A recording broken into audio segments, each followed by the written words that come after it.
Bonjour, croqueurs de pommes, et bienvenue pour ce premier numéro de The Times Apple Podcast. Pour ce premier numéro, je demande votre indulgence. Et si jamais des employés d'Apple nous regardent et décident de censurer ce podcast, j'aimerais leur rappeler une seule chose. Qui aime bien, châtie bien. Alors, de quoi va parler ce podcast ? Eh bien, je pense que vous l'avez deviné, ce podcast va parler de la fameuse marque à la pomme et de ses chefs-d'œuvre comme le Mac, l'iPhone, l'iPad ou encore l'iPod. Au sommaire de ce premier numéro, nous retournerons sur les rumeurs de l'iPhone 5 qui circulent de plus en plus nombreuses sur le net. Nous verrons aussi comment transformer votre Mac en vraie PlayStation, puis découvrez notre sélection d'applications et d'accessoires. La semaine dernière, Tim Cook a promis Eddie Q lors de ce communiqué de presse. Je suis enchanté d'annoncer la promotion d'Eddie Q au rang de senior vice-président, Internet Software and Service. Eddie sera sous mes ordres et fera partie de l'équipe dirigeante d'Apple. Eddie chapeaute les boutiques de contenu d'Apple, l'iTunes Store, le révolutionnaire App Store et l'iBook Store, ainsi qu'iPad et l'innovant iCloud. Il possède 22 ans d'expérience chez Apple et dirige une équipe fournie de personnes talentueuses. Il a joué un rôle majeur dans la création de la boutique en ligne d'Apple en 1998, de l'iTunes Music Store en 2003 et de l'App Store en 2008. Apple est à la fois une société et une culture comme nulles autres pareilles dans le monde, et des dirigeants comme Eddie le comprennent. Ils ont Apple dans le sang. Eddie et l'équipe dirigeante travaillent d'arrache-pied à la création de meilleurs produits dans le monde, produits qui ravissent nos clients et rendent nos employés fiers de ce qu'ils font. Joignez-vous à moi pour féliciter Eddie pour cette promotion significative et méritée. Je travaille avec Eddie depuis de nombreuses années, et je suis impatient à l'idée de travailler avec lui d'encore plus près dans le futur. Tim.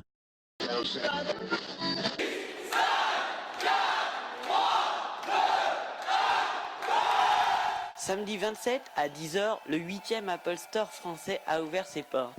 L'Apple Store Carré Sénart se situe dans le centre commercial de Lieu-Saint, en banlieue parisienne. Comme d'habitude, la foule était au rendez-vous très tôt le matin pour créer une de ces files d'attente légendaires d'Apple.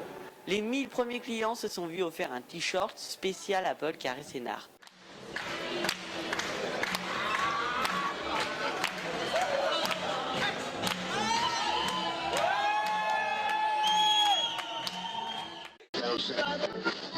Pour terminer les news, un opérateur téléphonique allemand a proposé à ses nouveaux clients de précommander le futur téléphone d'Apple. Nous attendons toujours les réactions de la firme de Cupertino. Apple a encore perdu un iPhone. Déjà, l'année dernière, un prototype d'iPhone 4 avait été oublié dans un bar. Celui-ci avait été racheté par un site qui a publié les photos avant même la keynote. Du coup, quand Steve Jobs a présenté l'iPhone 4, cela a donné 8 new features of the iPhone 4. The first one, an all-new design. Now, stop me if you've already seen this.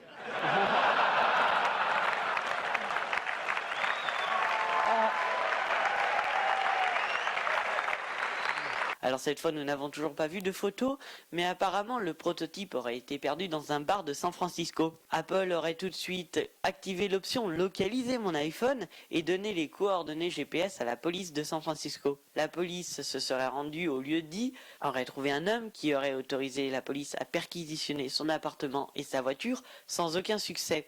Maintenant, plusieurs versions circulent sur le net. L'une dit que les services d'investigation d'Apple accompagnaient la police. Une autre dit que les policiers qui accompagnaient les services d'investigation d'Apple n'étaient pas en service. Et une dernière dit que les services d'investigation d'Apple se sont fait passer pour des policiers de San Francisco. Alors attention, car Apple, ça va devenir ça.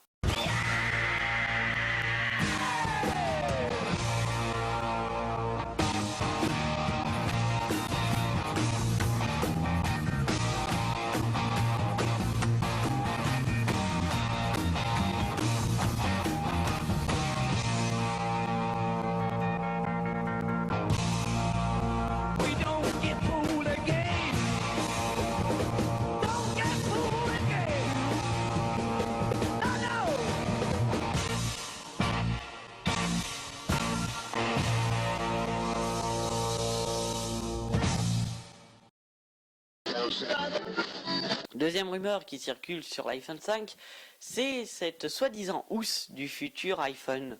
Cette housse adapte la même forme que l'iPad 2 avec un écran un peu plus grand à la façon du Samsung Galaxy S2. On est loin de penser qu'Apple copie Samsung, mais on sait jamais. Pour terminer cette rubrique rumeurs, on apprend qu'Apple est actuellement en train de recruter des personnes pour un nouveau service qui protégerait les secrets de futurs appareils à la pomme. Est-ce que la rubrique rumeurs serait déjà en fin de vie ? Ce mois-ci, la trilogie GTA a débarqué sur le Mac App Store, mais pour les personnes qui n'aiment pas jouer avec une souris, c'est un problème. Alors voilà comment brancher une manette de PlayStation 3 sur son Mac.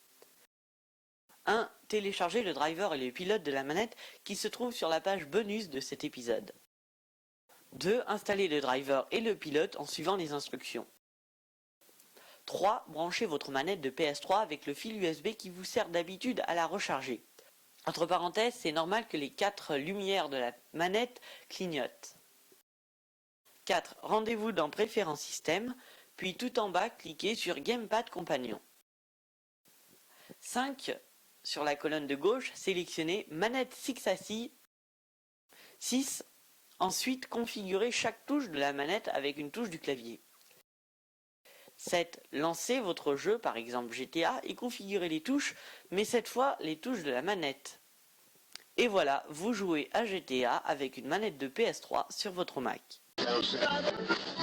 Le saviez-vous ? Sur Mac, la résolution des icônes est impressionnante, tellement que quand vous zoomez au maximum sur l'icône Text Edit, vous pouvez lire un texte de John Appleseed qu'Apple avait déjà repris pour sa pub Apple's X Different.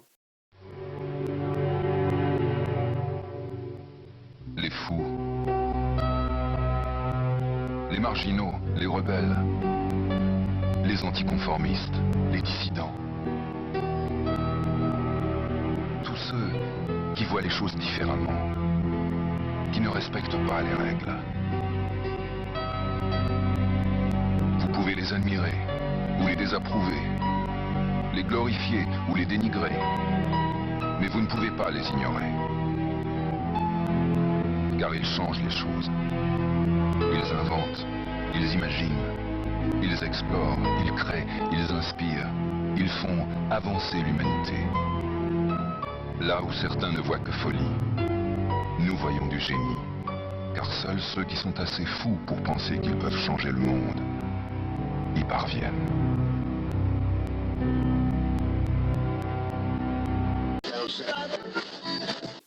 Pour ce premier numéro, nous vous avons sélectionné 2 choses.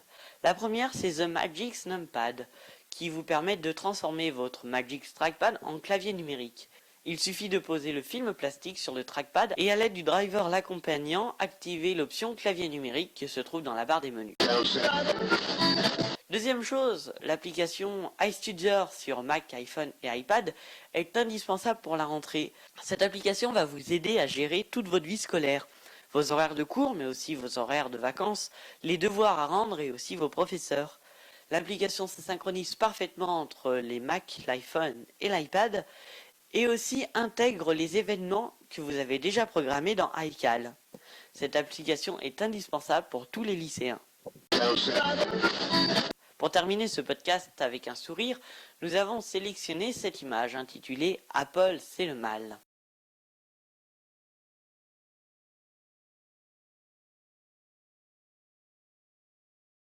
Merci d'avoir suivi ce premier épisode de The Times Apple Podcast. On se dit à dans 2 semaines pour un nouveau numéro. En attendant, retrouvez-nous sur notre site www.thetimes.fr ou sur notre page Twitter.